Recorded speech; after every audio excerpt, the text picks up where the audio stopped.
Olá e bem-vindos a mais uma análise. Meu nome é Carlos. E eu sou a Júlia. É uma alegria ter a companhia de todos nesta nossa jornada de estudo. O caminho é longo, mas olha, estamos avançando bem. Hoje chegamos ao capítulo 43 de Gênesis. 43. E vale lembrar, né? Faltam só 7 capítulos para a gente concluir este livro que é, assim, a base de tanta coisa. Exato. E para a análise de hoje, nós fomos a fundo mesmo. Fomos. Mergulhamos em 17 fontes diferentes.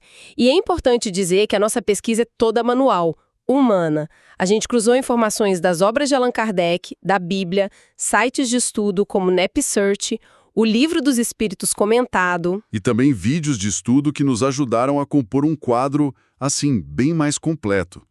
O nosso objetivo aqui é explorar os acontecimentos deste capítulo por múltiplos ângulos, sabe? A ótica cultural, a histórica, a judaica, a bíblica e, claro, de forma integrada, a espírita. Que, como doutrina cristã, oferece uma camada a mais de entendimento, né? Sobre essa transformação e esse reencontro. Exatamente. Então, vamos começar a desvendar essa história? Vamos lá. A cena começa com uma pressão, assim, quase insuportável. Gênesis 43, versículo 1, é muito direto. O que ele diz? A fome persistia gravíssima na terra. Não é uma fome qualquer. É a fome que ameaça a sobrevivência da família inteira. E a comida que eles trouxeram do Egito acabou. Simples assim. Jacó, o patriarca, ele está encurralado. Completamente. Ele precisa mandar os filhos de volta, mas tem aquela condição, né? A condição terrível imposta pelo governador egípcio, que a gente sabe que é José. A condição era clara: trazer o irmão mais novo, Benjamim. E aqui a gente precisa entender o pavor de Jacó. O canal Jesus e a Bíblia faz uma observação excelente sobre isso. Qual? A última vez que um filho amado de Raquel, a esposa que ele tanto amou, viajou com aqueles irmãos, esse filho nunca mais voltou. José. É um trauma gigantesco. Para Jacó, mandar Benjamim é como reviver o pior pesadelo da vida dele. Com certeza. Ele está sendo forçado a escolher entre ver a família inteira morrer de fome Ou arriscar perder o último elo que ele tem com Raquel. É uma escolha, assim, impossível. e é nesse impasse, com Jacó paralisado pelo medo, que uma figura se levanta e, muda o rumo de tudo. Judá. Judá. Que, vamos combinar, não era exatamente um herói na história até aqui, certo? Foi ele que teve a ideia de vender José. O próprio... E é por isso que a atitude dele aqui é tão poderosa. Ele se coloca na frente do pai e faz uma promessa que, segundo comentaristas da Bíblia de Genebra e F.F. Bruce, é o ponto de virada no caráter dele. Ele diz o que exatamente? Em Gênesis 43, versículo 9, ele diz: Eu serei responsável por ele. Da minha mão o requererás. Se eu não o trouxer de volta, serei culpado para contigo para sempre. Espera um pouco. Rubem já não tinha feito uma oferta parecida antes? Ele disse algo como: pode matar meus 2 filhos se eu não trouxer Benjamim de volta. Ah, mas aí que está a chave de tudo. O que torna a promessa de Judá tão diferente, tão decisiva. A oferta de Rubem soa dramática, mas na prática é quase vazia. Que consolo seria para Jacó matar os próprios netos? Nenhum. Certo. Já Judá coloca a própria pele em jogo. Ele diz: eu serei culpado para sempre. O teólogo Russell Shedd aponta que a palavra hebraica usada aqui é fortíssima, ligada a pecado, a uma dívida eterna. Ele não está oferecendo a vida de outros, ele está oferecendo a própria alma, a própria paz de espírito, para sempre. Exatamente. De uma perspectiva espírita, por exemplo, esse é o primeiro passo visível de um processo que a gente chama de reparação. Ele não está só tentando convencer o pai. Naquele momento, Judá está começando a quitar uma dívida moral. Uma dívida consigo mesmo e com o universo, pelo que ele fez com José. Perfeito. A estratégia de José está funcionando. Está forçando os irmãos a confrontarem o passado e a mudarem por dentro. E funciona. Jacó, convencido, finalmente cede. Ele os prepara para a viagem, mas não de qualquer jeito. Manda levar presentes. Sim, os melhores produtos da terra. Bálsamo, mel, especiarias, mirra, pistache, amêndoas. E o mais importante, dinheiro em dobro, para devolver a prata que apareceu misteriosamente nos sacos de grãos da primeira vez. Ele ainda acha que foi um engano. É a atitude de um homem honesto, né? Tentando consertar um erro que ele nem cometeu. Só que a chegada ao Egito é puro pânico para os irmãos.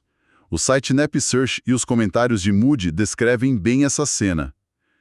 Em vez de irem para o mercado, eles são levados direto para a casa de José. Para eles, o pesadelo estava se confirmando, a ficha caindo. A cabeça deles devia estar a mil. É uma armadilha. Vão nos acusar de roubo por causa daquele dinheiro e vão nos escravizar. O medo devia ser paralisante. Eles chegam a abordar o administrador da casa na porta, tentando se explicar antes mesmo de serem acusados. Estão desesperados. E aí, a história dá uma virada que ninguém esperava. Você espera uma acusação, uma armadilha se fechando, mas o administrador faz o completo oposto, né? Totalmente o oposto. Ele usa calma com uma frase que é, ao mesmo tempo, enigmática e chocante. Gênesis 43, 23. Isso, ele diz: Paz seja convosco, não temais. O vosso Deus e o Deus de vosso pai vos deu tesouro nos vossos sacos. O vosso dinheiro me chegou a mim. E logo em seguida ele traz Simeão, que estava preso, e o entrega a eles, são e salvo. Imagina a confusão mental deles. Um oficial egípcio de uma cultura politeísta falando do vosso Deus e atribuindo dinheiro a uma bênção divina. E ainda devolvendo o irmão prisioneiro. Nada fazia sentido para eles. Nada. Eles entraram esperando a escravidão e foram recebidos com paz e uma explicação teológica que eles, assim, não conseguiam processar. A essa altura, eles já não deviam entender mais nada. E é nesse estado de confusão e alívio que a porta se abre. José chega. Os irmãos entregam os presentes e, como diz o texto, inclinaram-se perante ele com o rosto em terra. E mais uma vez os sonhos de José se cumprindo, ali, na frente dele. E ele mantém a compostura. Pergunta pelo pai, o velho de quem falaram. E então os olhos dele encontram Benjamim, o seu único irmão por parte de mãe, o menino que ele deixou para trás. E esse é o momento em que a armadura de governador egípcio racha. É o clímax emocional do capítulo. Sem dúvida. Ver Benjamim, seu irmão de sangue, a emoção é forte demais. O texto no versículo 30 é tão visual, tão humano. Em várias traduções, no NapSearch, a ideia é a mesma. Que é? José se apressou e procurou onde chorar, porque se movera no seu íntimo por causa de seu irmão. Entrou na sua câmara e chorou ali. Imagina a cena. Um dos homens mais poderosos do mundo correndo para um quarto para poder desabar em lágrimas sozinho. É a vulnerabilidade que ele não podia demonstrar em público. 20 anos de saudade, de trauma, de dor, vindo à tona de uma só vez. O vídeo Jesus e a Bíblia descreve isso como um momento de cura divina. Deus consolando José por tudo que ele passou. E ele se recompõe, lava o rosto e volta para dar início ao banquete. E se os irmãos achavam que as coisas estranhas tinham acabado, eles estavam muito enganados. O banquete é um palco, né? Um laboratório montado por José. Começando pela organização das mesas. O texto faz questão de detalhar. José comia sozinho, os irmãos hebreus em outra mesa e os egípcios numa terceira. Sim, e dá a justificativa. Porque os egípcios não podem comer com os hebreus, porquanto é isso abominação para os egípcios. E o que isso significava culturalmente? Bom, comentaristas como Matthew Henry e os da Bíblia de Genebra explicam que podia ser um sistema de castas, podia ser por regras de pureza ritual. Ou, o que é mais provável, Exato, porque os hebreus eram pastores, uma profissão que os egípcios consideravam desprezível, associada a nômades, a uma vida impura. Ok, essa primeira estranheza é cultural. Mas aí, no meio do banquete, acontece algo que deve ter arrepiado os irmãos até a alma. Eles são sentados à mesa na ordem exata de idade, do primogênito Rúben ao caçula Benjamim. Como ele sabia? Exato. A paranoia deve ter voltado com tudo. O texto diz que eles olhavam uns para os outros, maravilhados.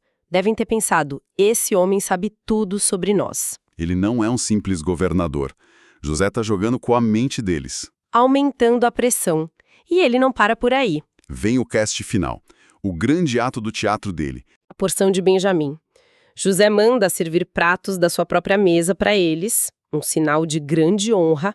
Só que a porção que vai para Benjamim é 5 vezes maior que a de qualquer outro. Ah, o favoritismo, o gatilho original de toda a história. A túnica colorida.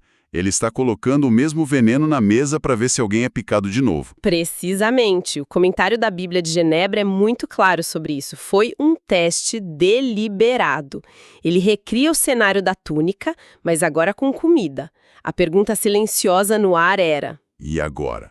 Vocês ainda sentem a mesma inveja? Ou vocês mudaram? E a resposta está na última frase do capítulo. E eles beberam e se alegraram com ele. Nenhuma palavra sobre ciúme, inveja, ressentimento. Pelo contrário, eles celebram juntos a honra dada ao irmão mais novo. A transformação era real. O teste foi um sucesso. E isso nos leva a uma compreensão mais profunda de toda essa saga, né? Olhando pela ótica da lei de causa e efeito, tão central na doutrina espírita, nada disso é por acaso. De forma alguma. A gente falou que a atitude de Judá foi um passo na reparação. Então todo esse sofrimento deles, a fome, a prisão de Simeão, o medo, não é um castigo aleatório de Deus. Não. É a colheita direta do que eles plantaram. Em O Evangelho segundo o Espiritismo, no capítulo 10, Kardec fala sobre a necessidade de se reconciliar com os adversários, para que as dívidas não se arrastem por outras vidas. E a história dos irmãos de José é a encenação perfeita disso. A venda de José foi a causa, tudo o que eles estão vivendo agora são os efeitos. O livro O Céu e o Inferno também fala disso. Que o sofrimento muitas vezes é consequência das nossas próprias imperfeições. Exato. A inveja e a crueldade deles criaram um débito, e é uma cobrança que visa a cura, não a punição. A situação toda é uma expiação e, acima de tudo, uma oportunidade de reparação. O que se alinha com o livro dos Espíritos, né? Aquela ideia de que, às vezes, faz-se mister que o mal chegue ao excesso para tornar compreensível a necessidade do bem e das reformas. Perfeito. Eles precisaram chegar ao fundo do poço, à beira da morte pela fome, para que a reforma íntima simbolizada por Judá pudesse finalmente acontecer. Então, o perdão de José, que a gente vai ver nos próximos capítulos, não é só um ato de bondade dele. É o ponto final de um processo que exigiu a transformação completa dos irmãos. Sim, eles tiveram que provar, no teste do banquete, que o monstro da inveja tinha sido vencido dentro deles. O arrependimento deles, a disposição para o sacrifício de Judá e a superação da inveja, tudo isso é o pagamento da dívida. Eles não estavam no Egito apenas para comprar comida para o corpo. Estavam, sem saber, resgatando a própria alma. Fica muito claro, então, que este capítulo é sobre essa jornada interna. O reencontro físico da família só pôde ser preparado porque antes aconteceu uma dolorosa, mas necessária jornada de transformação moral. A mudança dos irmãos, testada e confirmada por José, foi a condição para que o perdão e a paz pudessem voltar àquela família. É uma história que atravessa o tempo, né?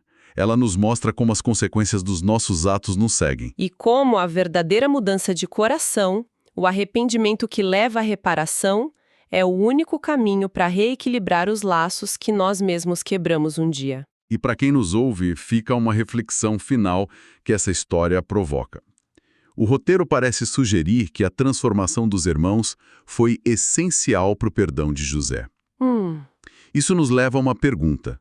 O verdadeiro perdão exige a mudança de quem nos ofendeu, ou ele é um ato incondicional que liberta, antes de mais nada, a pessoa que perdoa, independentemente do que o outro faça? Ótima pergunta. Obrigada por se juntarem a nós nesta análise. Esperamos todos no próximo encontro para continuar essa exploração.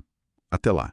E se você gostou, não esqueça de se inscrever no canal NEP Apóstolo João, acione as notificações para não perder nenhum vídeo e não deixe de curtir este vídeo. Episódios novos todas segundas, quartas e sextas-feiras. É isso, bem simples. Hum?